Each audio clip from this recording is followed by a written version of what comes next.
কোন সন্ত্রাসীর আশ্রয় নেই, কোন নেশাখোরের আশ্রয় নেই। যদি এ ধরনের বিএনপির মতো কেউ এ ধরনের কোন সন্ত্রাসী কার্যক্রম, চাঁদাবাজি সহ অন্যায় কার্যক্রমের সাথে সংশ্লিষ্ট থাকে, অবশ্যই তাদেরকে আইনের কাছে সোপর্দ করবেন। গত 9 জুলাই ঢাকার মিরপুরের সম্মুখে একটি নৃশংস হত্যাকাণ্ডকে কেন্দ্র করে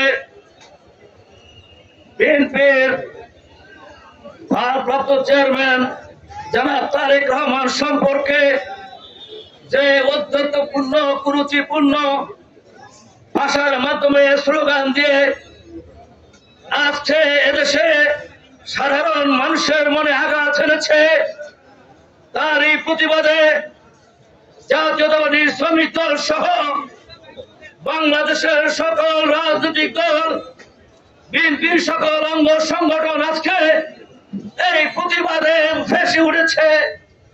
প্রিয় ভাই আমার, আমরা বিগত 16 বছর অতীত স্বৈরাচার শেখ হাসিনার বিরুদ্ধে আন্দোলন সংগ্রাম করেছিলাম।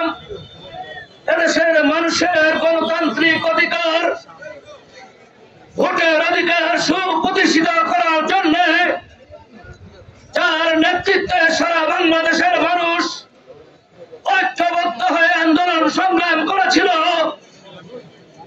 যার সফল নেতৃত্বে গত 5ই আগস্টের পূর্বে এদেশের সকল ছাত্র সমাজ সহ সকল পেশাজীবী সহ সকল রাজনৈতিক দল মিলে এই খুনি হাসিনাকে বাংলাদেশ থেকে বিতাড়িত করেছিল। সেই নেতা জনাব তারেক রহমান সম্পর্কে আজকে কিছু সংখ্যক ভুইপুর দল বলবো আমি, যারা আন্দোলনে কোনদিন রাজপথে ছিল না, তাদেরকে আমরা কোনদিন রাজপথে আন্দোলনে আমাদের সাথে দেখি নাই।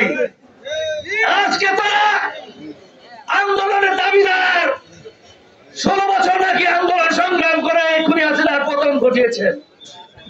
আপনারা ভোলাতে ইসলামী ঐক্যজোট নামে কোন রাজনৈতিক দলকে দেখেছিলেন আন্দোলনের সময়? জামাত ইসলামীকে দেখেছিলেন আন্দোলনের সময়? আরো একটি রাজনৈতিক দল ভোলাতে আছে, আজকে তারাও আন্দোলনের বড় দাবিদার। ওই নতুন বাজার বসে বসে আওয়ামী লীগের সাথে আঘাত করে রাজনীতি করেছে, কোনদিন আমরা আন্দোলনে তাদেরকে দেখি নাই। প্রিয় ভাই আমার, আজকে দেশ নায়ক তারেক রহমান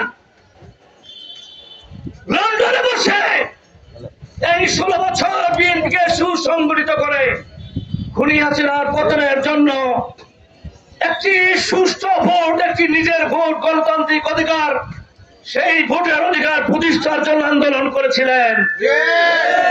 আমরা চাই এই বর্তমান তত্ত্বাবধায়ক সরকার,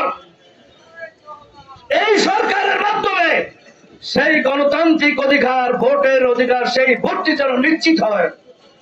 অনতি বিলম্বে আগামী ফেব্রুয়ারি মাসে সেই ভোট দেওয়ার জন্য এই বর্তমান সরকার ঘোষণা দিয়েছেন।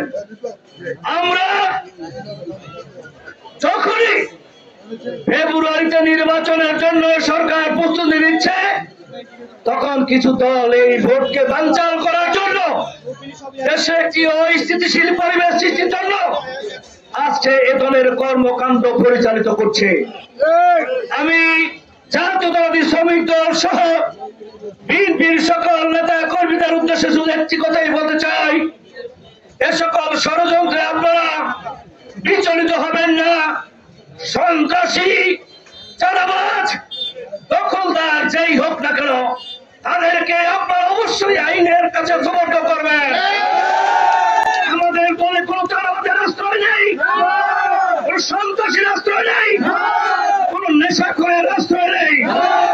যদি এ ধরনের বিএনপির মতো কেউ এ ধরনের কোন সন্ত্রাসী কার্যক্রম, চাঁদাবাজি সহ অন্যায় কার্যক্রমের সাথে সংশ্লিষ্ট থাকে, অবশ্যই তাদেরকে আইনের কাছে সোপর্দ করবেন।